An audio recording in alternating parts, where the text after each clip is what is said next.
Greetings and welcome back to Switch to Linux with another supporter stream. And today we're talking about the pros and the cons of various desktop environments. We're gonna love on all of our favorite desktop environments, and then we're gonna trash on all of our desktop environments. Maybe we'll trash and then love them. I don't know. We'll do something. Anyway, we got Salbu, we got Mark, and we got Ricky on as well today. So there we have it. So let's see if Mark's thing is working all right. No, it just says fellow Jitsier over here. But at least it doesn't list somebody else's name when Mark's there. And I think he went out to grab some dinner or whatever else. So anyway. Well, how's everybody doing today? How you doing, Salbu? I'm doing fine. I had my folks over for dinner today, so okay. Today was a good day. Good. So is it, how many hours difference are we? We're got to be, let's see, are we like 6 hours. Oh, 6. Oh, that's right. Okay, I know. So it's 1 a.m. Now. Oh, it's 1 a.m. All right. So you're a night owl like I am. It's just, you know. Yeah, I usually go to bed at 3 a.m. and wake up between 8 and 10. Yeah, that's about what I do. That sounds pretty good. All right, how you doing, Ricky? Oh, I'm been doing good. Just doing some cleaning. There you go. Just got done with dinner not long ago, and Sweet. pretty much just past the past 24 hours, I've been fighting with this Dell Optiplex 960 to get a Linux distro on it, and it's rejected a whole bunch of them. Really? I don't know which version I have, but I do have an Optiplex, which I've had no problem running any Linux distro on. Very interesting. Yeah. Well, maybe we'll chat about that when we actually get into the content. I want to go over to the comments first, so I don't leave everybody behind. Jeffrey's on. Greetings, Jeffrey. How's it going there? Not really sure this little snob really needs, but the one screen zoom of plasma for the internet and YouTube. And let's see. Okay. Been stocking up. Oh, K-Zang has been stocking up on TP as well. There you go. So there's don't forget, guys, you could stock up on that.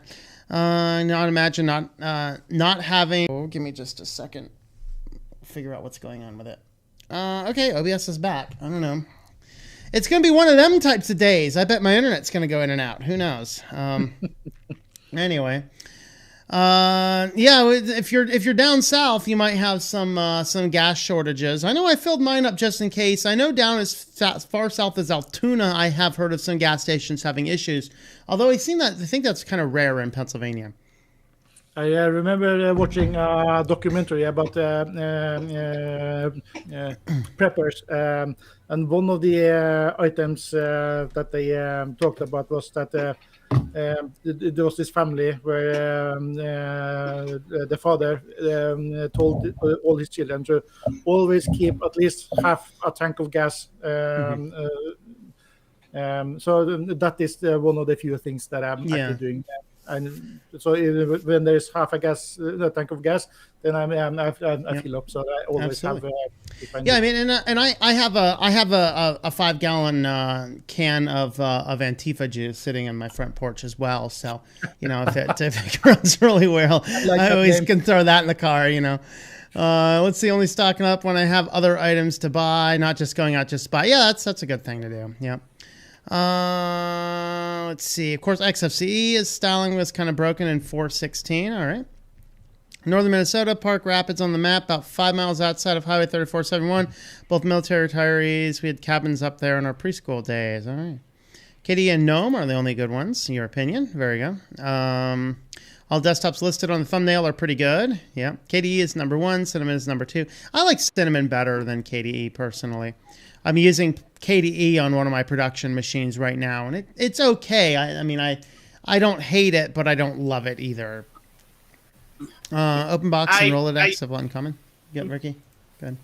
I think, to me, Tom, the one thing I have been noticing about KDE, though, is each release, KDE is slightly getting better a little bit. It is. It is moving in a very positive direction. I can get behind that. I'm still noticing like Dolphin is incredibly slow still. It's like weirdly slow. Which I guess I could throw like Nemo on there or something if I wanted to, but I want to have that full Plasma experience, including the slow stuff and needing to learn how to use the terminal to manipulate files because they don't allow you to do root access easily, stuff like that. Yeah. I never used anything but the terminal for the file manipulation. Yeah, there you go. Moonbase. I am still on to your GNOME. leader. All right, I'm you're still on GNOME, and I love it. We're gonna get Mark a pointy hat. All right, it's gonna be a pointy tinfoil hat. A what hat? A pointy tinfoil hat Yeah, I'll take it. for your gnome. I remember the first time I saw the GNOME logo. I got a camera now. And it remembered me of a game I used to play, Private 2 The Darkening. In one of the selection screens where you can buy ships and so on, there is an icon on the side of the pad, so-called. It looks very much like the GNOME logo. It's a little bit different shape. But so each time I see the GNOME logo, I think of that game. Yeah, no. Also, I'd expect to see the GNOME logo show up as the Bigfoot OS. Bigfoot OS. And the game was released in 1996, so they didn't pick the shape from the GNOME logo. So an interesting coincidence, I think. Kitty wants to come and say hi. Hello. You're back from vacation. Oh, yeah. Was it a good vacation? Was it? Where are my temptations? Yeah, well, maybe I'll get you some by the end because we're not streaming on the other channel tonight. I have too many projects to do for people right now. So, pipeline hack because most of their systems ran Windows. Yeah, Antifa juice, of course. Yeah, that was great. Use Thunar as a root option. Yeah, I could use Thunar. Like if I were going to install an extra file manager on top of it, I would just go ahead and do Nemo because why not? Except I think with Nemo, I think you have to install like everything of Cinnamon that comes with it. So maybe Thunar would be better bet. I don't know. Remember, do you know for sure on that? All right, we've hit the bottom of the comments. So let's see. Let's go ahead and start it. Selby, we are on you right now. Give us your favorite desktop environment. Give me a couple things you love about it and a couple things you hate about it. I never used any other desktop environments than KDE. I have tried a couple of the others, but KDE is my go-to desktop environment. And I started with SUSE 5.2 back in 1998. That was my first try.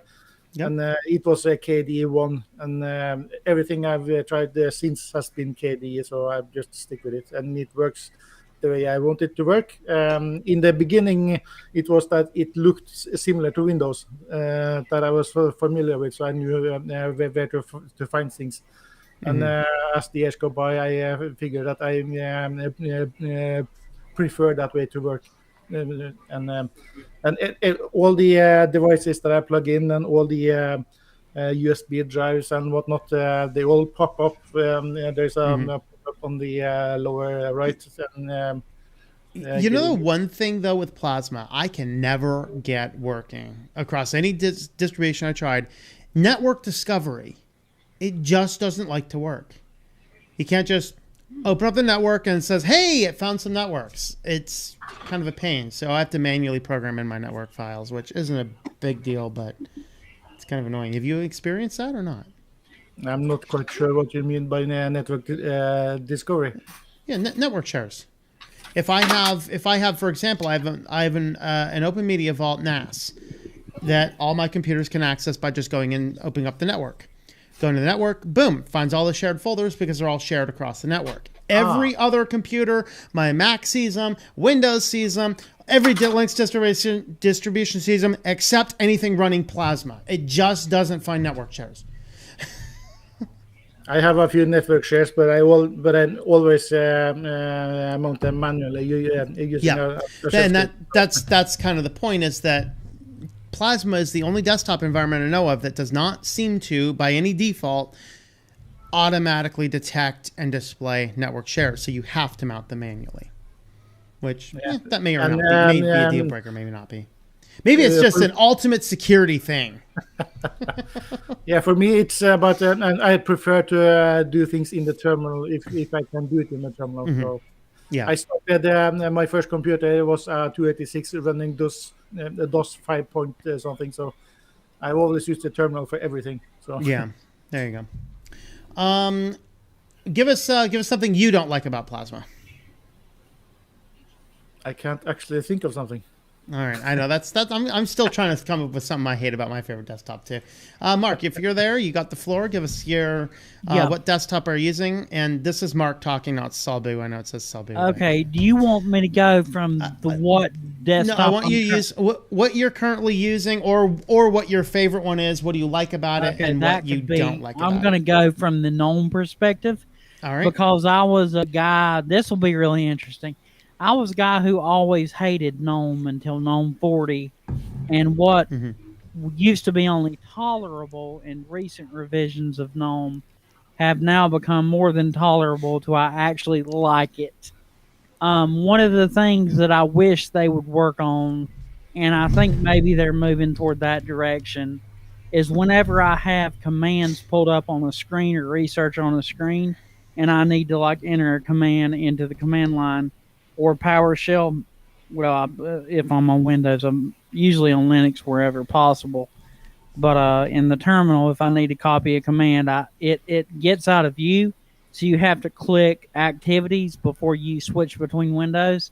I would like to see that kind of mesh together to where you could do either or, so you didn't necessarily have to click activities every time that you needed to switch a different window. I want to have the windows capable of overlapping each other so that I can see at the same time I'm pulling data and entering it into the terminal, things like that. Or like if I've got a Word document open, same thing, or I'm copying router configuration details down.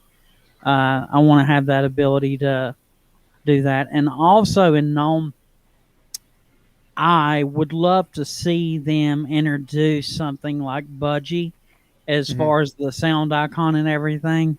I would love to see like a calendar view or something that's, instead of just having it in a small text up in the center, which is nice because I do like mine in the center on the bar, on the TN panel, whatever you call that, TN panel. But I would like to see like a full-blown way of Budgie, but better with the Raven menu, where they have the calendar view and then you have all your controls, kind of similar to a Deepin. Okay. And then maybe like have some of the basic main settings in that as far as your audio and stuff. So basically what you're saying is convert GNOME to Budgie and it'll be perfect, which is why Budgie is GNOME done right. Come on. Correct. Yeah, I mean, pretty much, yeah. I mean, all the things I'm saying, yeah. The only thing I don't like about Budgie is the start menu is a little, it should be a little more full-featured. Okay. I like to have a little bit more options. I guess that there's an argument made for that. So. Yeah. Okay, cool. But, I mean, you could go, I used to like it because it was so thinned down. It just kept things simple, but I do like to have a little more control. Absolutely. Ricky, you're up. Let us know what is the desktop environment you're using now, and what do you like about it? What don't you like about it? Right now I've been experimenting with Manjaro XFCE, and so far it's okay. I mean, 4.16, I haven't had that many problems with it. The only thing sometimes that I really don't like about XFCE in general is there's not really enough plugins, to customize the bar to your liking. Like say for example, you pretty much besides there being a weather plugin, you wanted a news plugin or something just so you can keep up with stuff. I wish XFCE had a news plugin of some sort, because that's one of the things I've always wanted. Another thing I wish that we had in XFCE is a plugin that allows you to change the color of the bar. Yeah, I mean, you can do that stuff if you know CSS, but that is beyond the scope of some people. I know when I had that one Cubes build I had decked out the clock. It was like a digital clock, and everything's all styled up because, that's, how you ran Cubes is XFCE. So it's pretty cool. So you can do some of that. I guess that's one of the arguments, though, for a more modern desktop that has a lot of the plugins. One solution you might have, though, is some of the news tickers, because you could put those in, and I think that those will run independent of the desktop environment, where you can have the news ticker up there and you can kind of see it there. That's an option, I guess, you could think of. Yeah, I could think of that. But I mean, other than that, I mean, I like XFCE. But to me, in my personal opinion, if I had to really decide what my definitive favorite environment to live in, I will always go Openbox 100% of the time. Because I mean, yes, it's a window manager, but if configured correctly, it can be a pretty good semi-desktop environment if the layout is to how you want it. Mm-hmm. Okay. Yeah, I was trying to play around with i3 a little bit, and it just could not do the types of things I needed it to do. Ricky, do you like Openbox mainly because it's so lightweight, or is it a little bit of a mix of both? You actually like the desktop environment? I think pretty much it's a mix of both, because the thing is, that's why I like Openbox so much, because it's my favorite window manager out of all the window managers I test. I mean, yes, I know how to customize i3, but it takes me about maybe an hour or two to get i3 to where I want it. And with Openbox, all I need is OBComp, temp2, nitrogen, all of that installed. Boom, it's done. Yeah, yeah. Shadow says 416 does allow for color changing. Oh, okay. So you might want to hunt around your settings and check that. Yeah, I have not played around with XFCE 416 yet. I was thinking about doing a video on it, but I just didn't have time. Do an MX Linux when you do, like maybe their latest version of it whenever they release it. Yeah. MX Linux is such a good distro. I caught the kitty that doesn't like being on camera. Oh, this is the one you guys rarely ever see. Oh, she's my talkative. goodness. Want to talk? Want to say something? Want to say something to the microphone? You say something to peoples? Does preferably not all claw your eyeballs out? Excuse me a minute. Oh. Well, I poured old Worcestershire sauce on my supper. So I have to go retrieve a burrito. I'll be straight back. All right. I guess it's just me and you, so how's it going? Yeah. So the new guy mentioned something that I completely forgot about. One of the things that I like about KDE and Plasma is the fact that almost everything about the desktop I can configure to my liking. So I have some 20 different sounds effects that I have changed to do.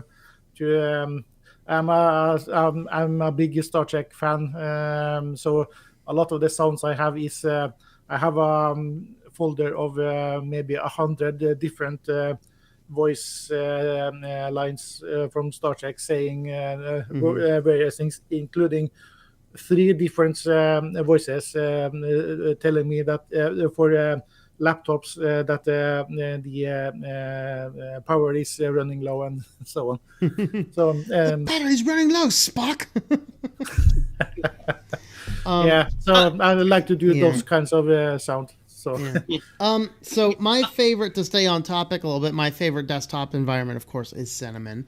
And I just love it because it's the exact layout I need, which is the traditional Windows-like layout. But after experimenting with all different work styles, that is absolutely the one I am most efficient at. So anything that I can do that. So, XFCE, Mate, Plasma, they're all good. But I like Cinnamon because it has some of the modern components. I use Nextcloud so I can integrate my calendar and stuff into the desktop itself, which is very handy at times. And it has a lot more modern, sleek look to it than some of the other ones have. As far as the things I don't like about it, I'm not a huge fan of what they've been doing with like the desktop icon alignments. You can still get it to do what you want it to do, but sometimes it's a little jankier than it used to be. but it's still not bad. But overall, Cinnamon is my first choice for desktop environments. If you had to compare Cinnamon to a Windows OS, Tom, which one do you think Cinnamon compares to the most? Like of just which Windows version? Yeah. I would I think 7 in a way.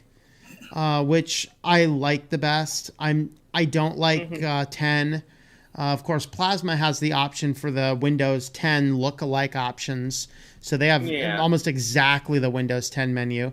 Then, you know, the older, like 95, XP 95, that start menu is just, oh my God. So it was cool in its day, man, but after we've seen things like Windows 7, it was much better. Yeah. All right, Kitty's got to go before she Mine was a off. toy with the idea of in one of the login managers, you can change the look to look just like the Windows XP login screen. Yeah, and I'm toyed with the idea of doing that on his parents' computer, installing Ubuntu and configure just to see if they notice the difference. Yeah, there you go. And if they don't, good. They're running Linux and they don't even know it.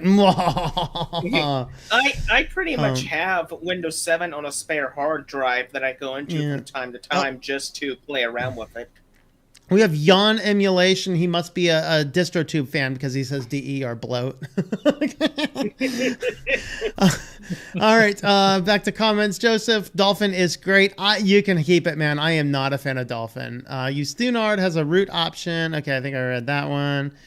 Have any BS dependencies? Which one? PCman FM does not have any BS dependencies. That's the thing I'd be concerned about installing one of the other file managers. Raspberry Review says thou shalt tempt thy kitty. KDE is the right answer. I've been using KDE in one of my production computers recently, and I'll do the video on that. I might do that video for Saturday. The Raspberry Pi test video, I might do that on Saturday.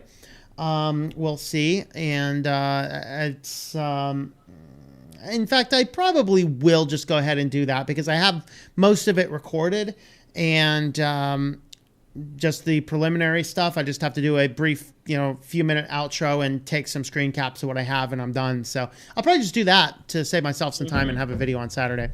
But stay tuned for that. Can Raspberry Pi replace my main work computer? You guys will find out. True Meme Master says he's a dog person, but cats are cute as well. Of course, my cats are cute. I don't know about other ones, but I run Nemo and XFCE. Yes, a few settings need to be set. Do you need to install all of Cinnamon though to run Nemo? I don't remember. I don't think you do, because I a little while back when I was using Arch, I installed Nemo, and it did not require me to install Cinnamon. Okay, I just don't remember. Joseph says it's now completely impossible to add things to the desktop on Elementary 6. Before it was hard, now I guess it's impossible. So apparently, in his opinion, the distro is a worthless piece of junk, avoided at all costs. I'm not a huge fan of Elementary, I gotta say. Let's see. For those reasons, it's like people have found a way to put desktop icons on Elementary. We gotta kill it. That seems to be their philosophy. Like, how do we block what everybody wants to do on a Linux distribution? It doesn't make sense to me, but I guess that people like it. Sounds like one of the reasons why Linus Torvalds 10 years ago, I think, had a big rant about why everyone should not use GNOME and use KDE or something else, because they in one of the new versions, they removed config feature. With the reason behind it being that a few users found the setting and confusing, and he said that in an email that if you are removing, if you are creating an idiot-proof system, then only idiots would use it. So. Yeah, and I agree. And that has been what happened in a lot of technology. We're making it more user-friendly, and then people are become incompetent buffoons. Hims Damon says, yeah, he agrees Budgie is a nicer as a fork, but the start menu needs a brisk menu variant. And I agree. I think that the Budgie menu, I think are there two now? I don't know. But yeah, the menu is one thing Budgie could work on, I guess. Mm-hmm. Let's pick Mate and use the brisk menu. There you go. And there is a difference between making something user friendly and turning off all the config features for those who actually want to configure a lot of the.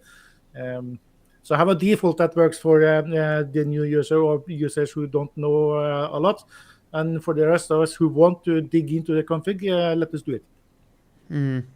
Yeah, that's the biggest problem with Plasma is so many configuration options. Yeah. And then where a lot of new distros are coming out with, the simpler, okay, select your light or dark and your accent color. I like that, and Cinnamon just added that, of course, or at least Mint did. I'm not sure if it's in Cinnamon Global, but Mint added that option at least. To their Cinnamon variant, and they also actually added it to their XFCE and their Mate versions as well. Zorin does that. Farron OS does that. So those are all good options to use. About XFCE, though, that I want to touch on, I think they're working on the next version of XFCE already, I think. Are they? Yeah, it wouldn't surprise me.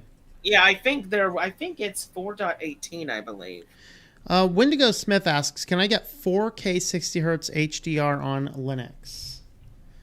I don't see why not. I guess, though, it might be dependent on your desktop. I guess like a GNOME and a Plasma definitely would have that working, probably Budgie and Cinnamon. But I don't really get into... I'm not even necessarily a massive fan of HD going bigger than that. It's like, why? But... I don't know. Maybe I'm just a boomer. Wouldn't it also depend on the kernel as well, Tom? Probably. Because what you're going to need to do to get that high resolution and such is you're going to need to be taking advantage of drivers for the latest hardware. So you're going to need something... Yeah.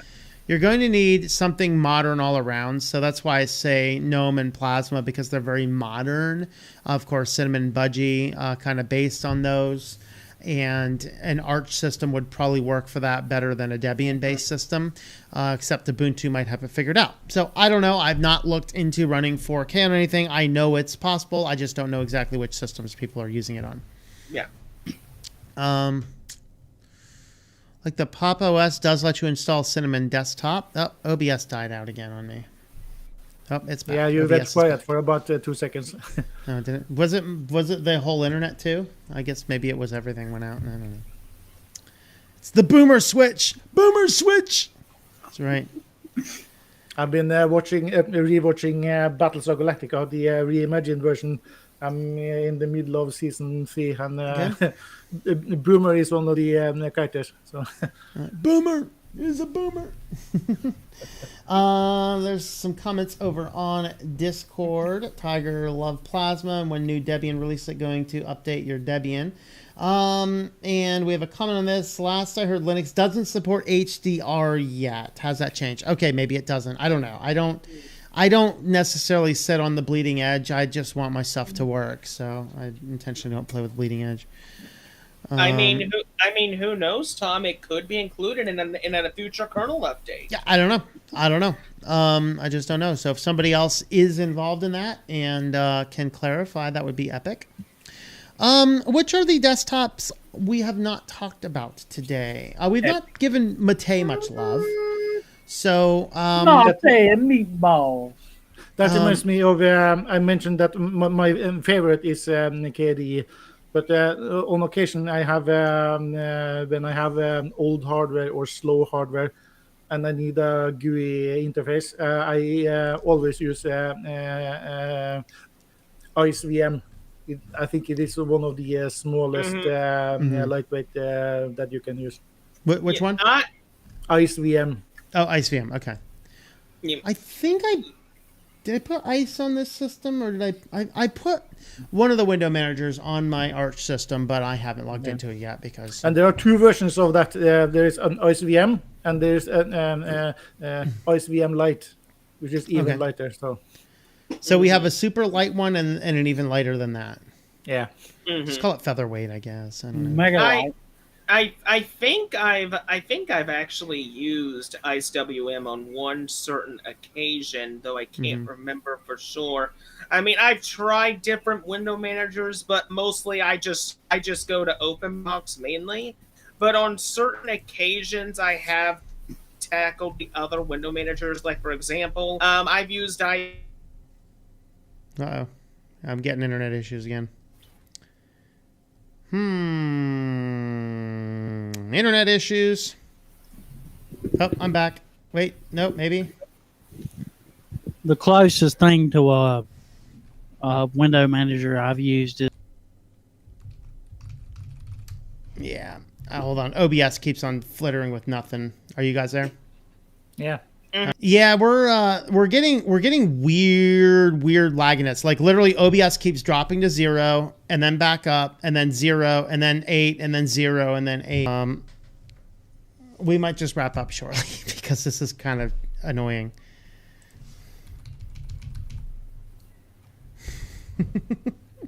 It makes some excellent live TV. yeah, I'm telling you. Your video is. Isn't there like Yes, a they do. way? Isn't there like a way to reduce the lagging in OBS, like a setting or Well, something? well, it's not if Comcast is doing stupid stuff. No, I've been streaming with the same settings for 4 years. It's the internet. It's not OBS. So yeah, I mean, there's really nothing you can do about that. But anyway, let's see. I forget where we were at. Literally when, nothing. We were going back and forth. Mate keeps coming up a little bit. I have never been a huge fan of Mate. There's just something about it that just I don't know. I just don't like it. I guess it's okay, but it's not like anything to write home about. It's not my first choice for desktop environment. Yeah. A friend of mine who 5 or 10 years ago started using Linux as because I talked about it in our 5-hour long phone calls back in the day.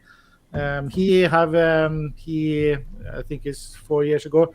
He did a real test of all the available desktop managers or environments that are available in Magea, the distros that we both use. And he came to the conclusion that Cinnamon was the one that he liked the most. Yeah, there's. I guess the kind of wrap it up because internet's doing weird stuff. We're gonna do a wrap up, then we can hang out and chat a little bit. But I want to get the most of the content up while we still have enough internet.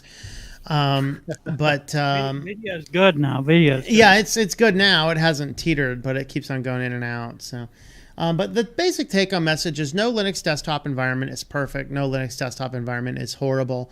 It's all just going to boil down to you and your options and your choices and things like that. So, ultimately, I could use any desktop environment. I tend to gravitate towards Cinnamon. I'm looking at them. I have two. My 3 main good computers that get used all the time are Cinnamon. I have one that's XFCE, that's MX Linux, and the other one is Plasma because I couldn't get Cinnamon to work on it.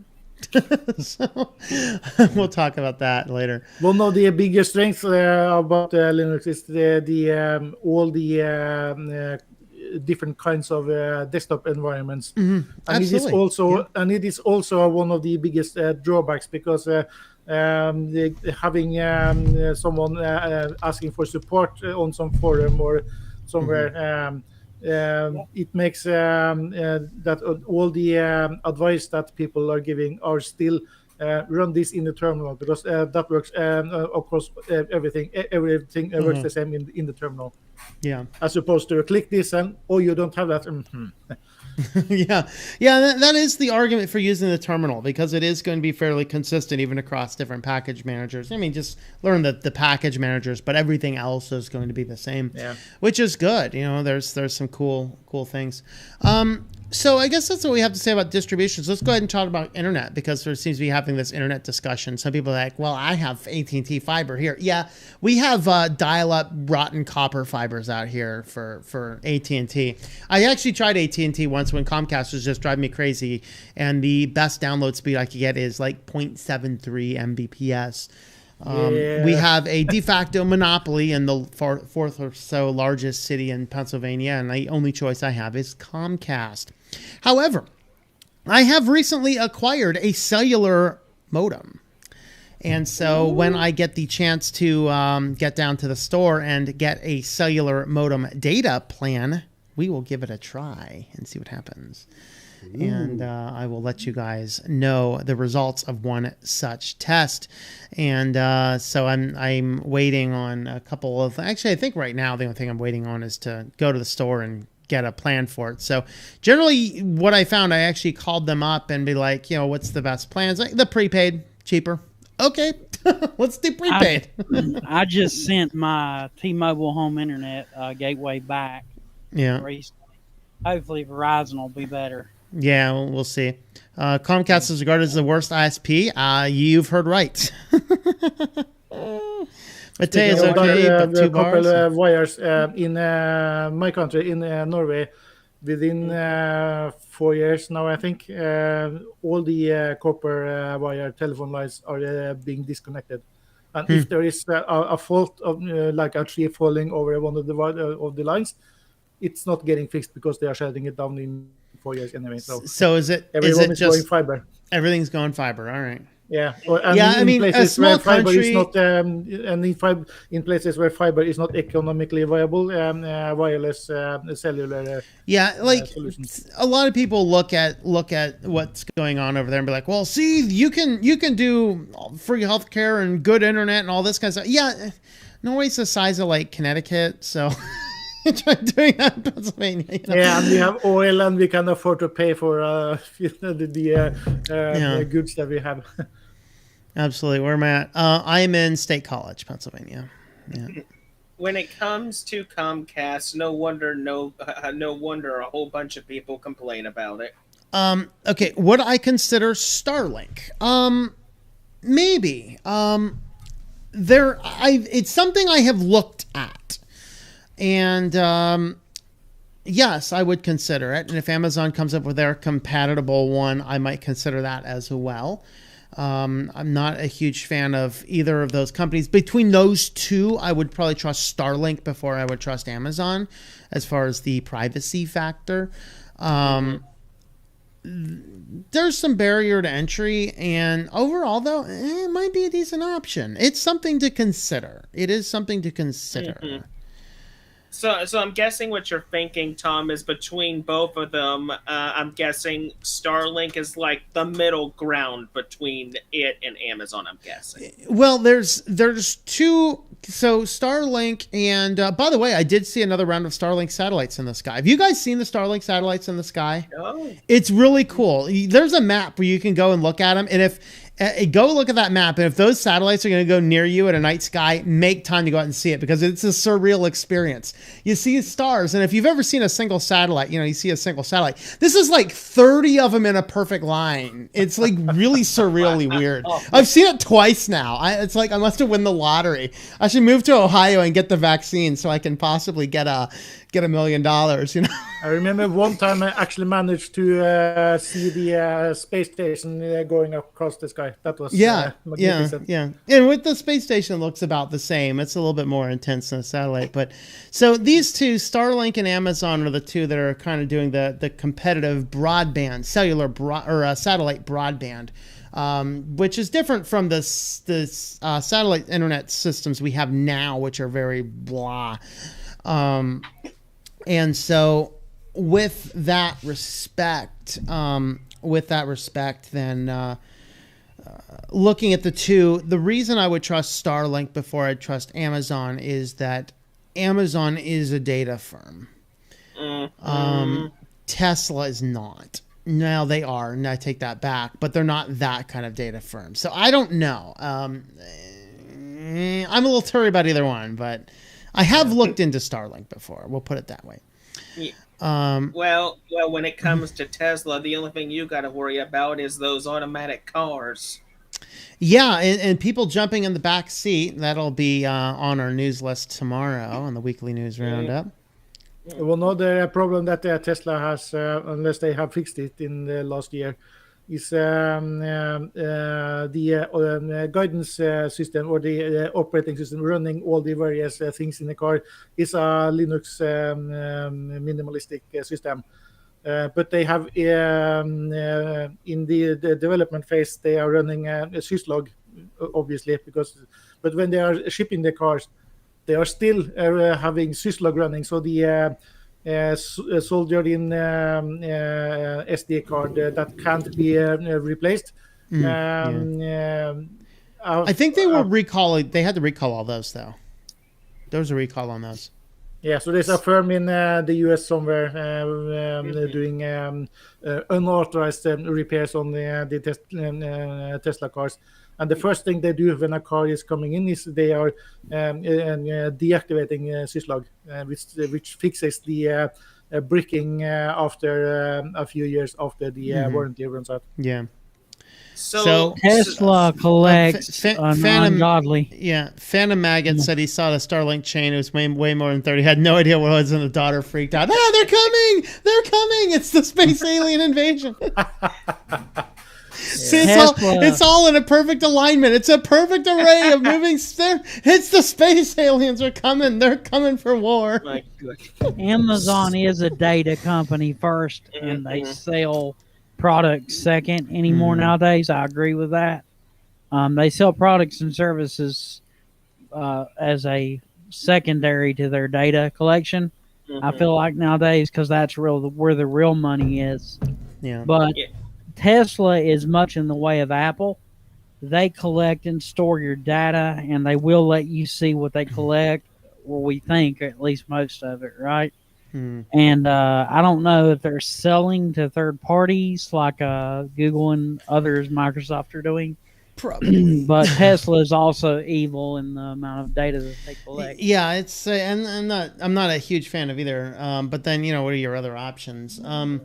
Lance Dyer says, personally, just sitting here wondering what's the heck up with an American internet and its monopolies. Well, the problem is that the government no longer prosecutes monopolies, and what they do is they look at it and say, oh, see, there's two companies that sell broadband internet. You have Time Warner and you have cable, and you have Comcast. Well, the problem is that they didn't look closely at the maps, and there is only like a 5% overlap. There's only like 5% of places in the United States where you can get both. You have the option. And believe it or not, in those places, they're cheap.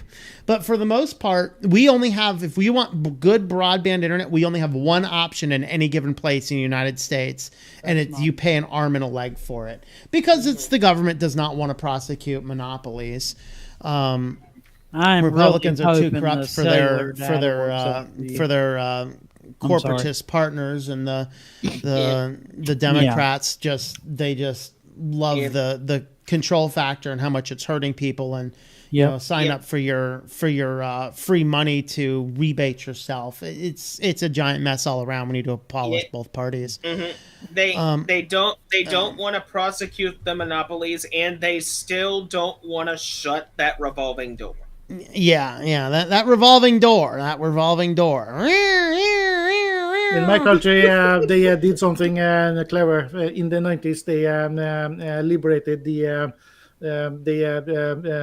shut down the monopoly on the copper telephone lines. So third-party phone companies could start up.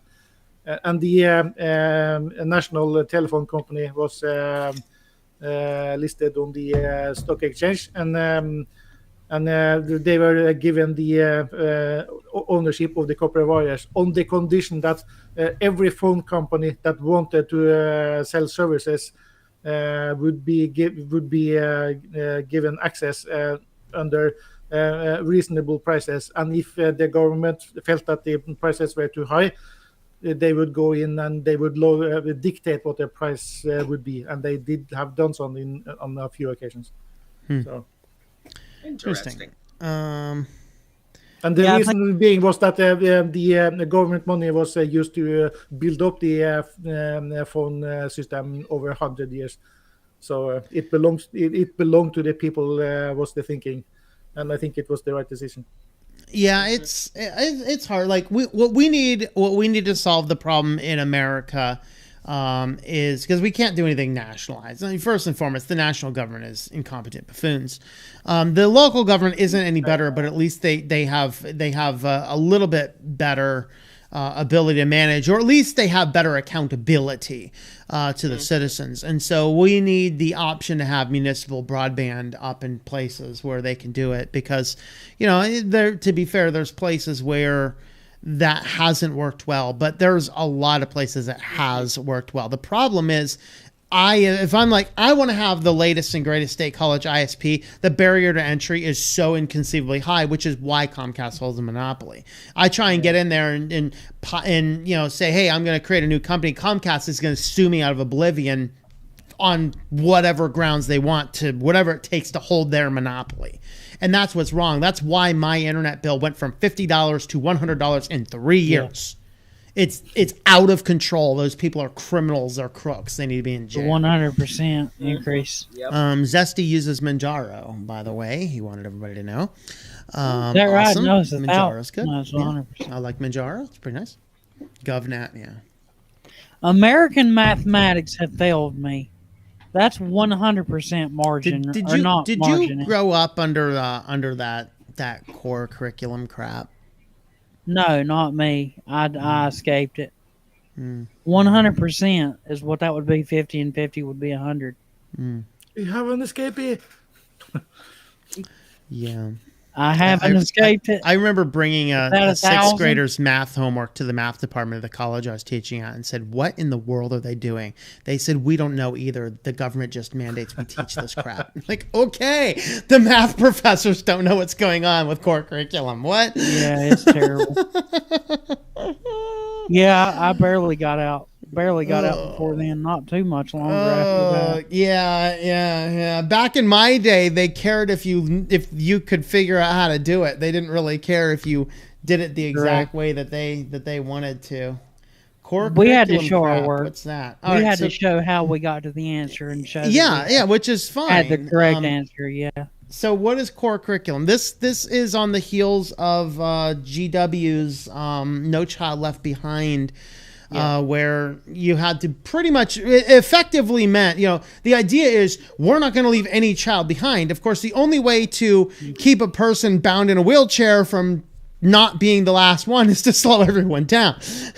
And that's literally what they did to the education system. Let's completely cripple it so the most incompetent buffoon can get the same grade as the intelligent kid. And it just causes the intelligent kids to sit there and go, we have no options anymore.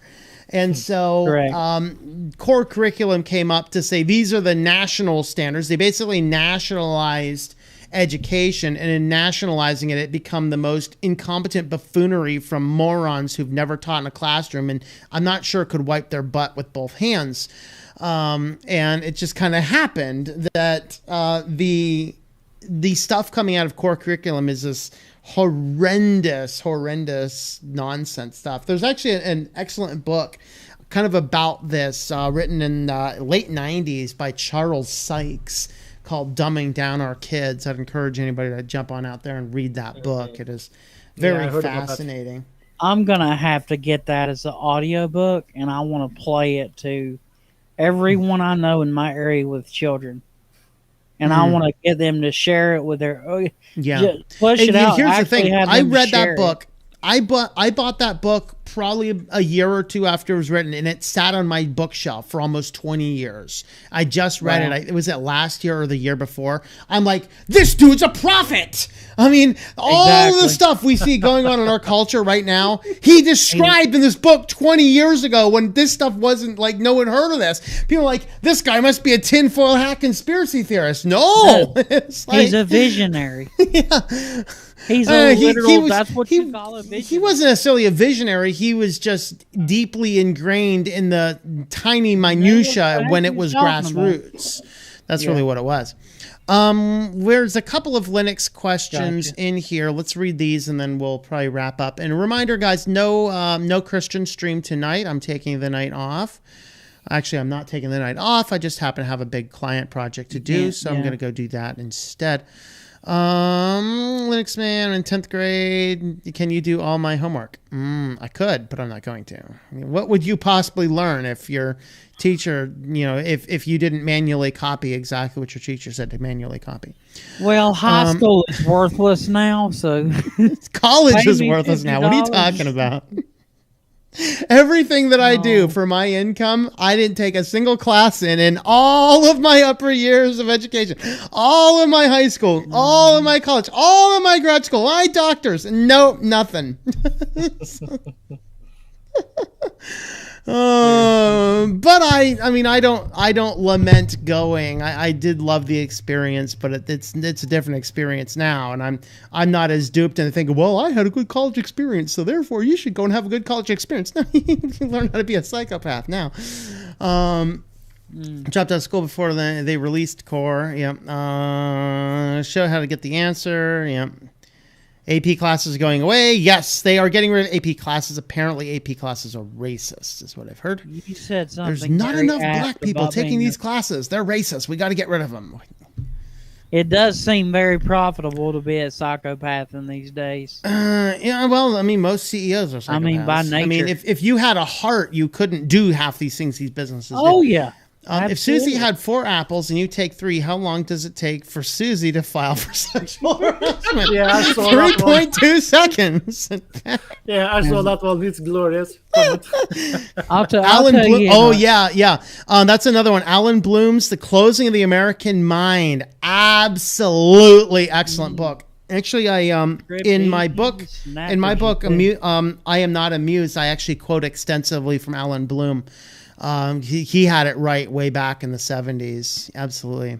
I gotta say, I tried watching The Family Guy years ago, and I literally had to cut it off. It was such trash. Oh, it's Family Guy is nothing but trying to destroy everything in absolutely terrible. American way. It's disturbing. I thought there was Linux questions in there, but I didn't see any. Let's see. American education system before university is not something I have a lot of hope in. Homeschool your children, people. Homeschool your children. Anyway, I think we should probably get out of here before we dive down too far into a path that I'm not sure we want to dive into. Or who knows? Maybe we do want to dive into.